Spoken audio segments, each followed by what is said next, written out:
Well, I think in today's world, and I would say also into our active involvement in Davos and the World Economic Forum, I think this subject has become more and more a subject that has attracted the attention of politicians.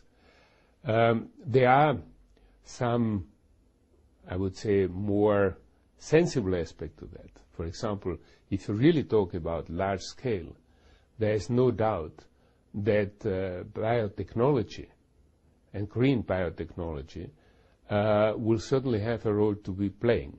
Now, we all know that this is something that for the European consumer is not the first priority, to say the least.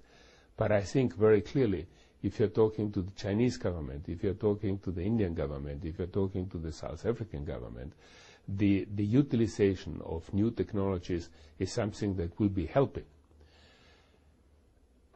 I think we can assure the food supply if we are tackling the water issue for many, many years. The new factor that is coming in, which complicates life a little bit, is this attractiveness for politicians of the biofuel. Because now we are going to use, and we will need, enormous amount of food crops, which basically is going to be used for substituting of petrol. And depending which crop you're using, but if I take the maize, which is the one that is being used, corn, which is being used in the United States, you need 4,650 liters of water to produce 1 liter of ethanol. And I think if you look at the water scarcity, I think, frankly speaking, that this is not a sustainable proposition.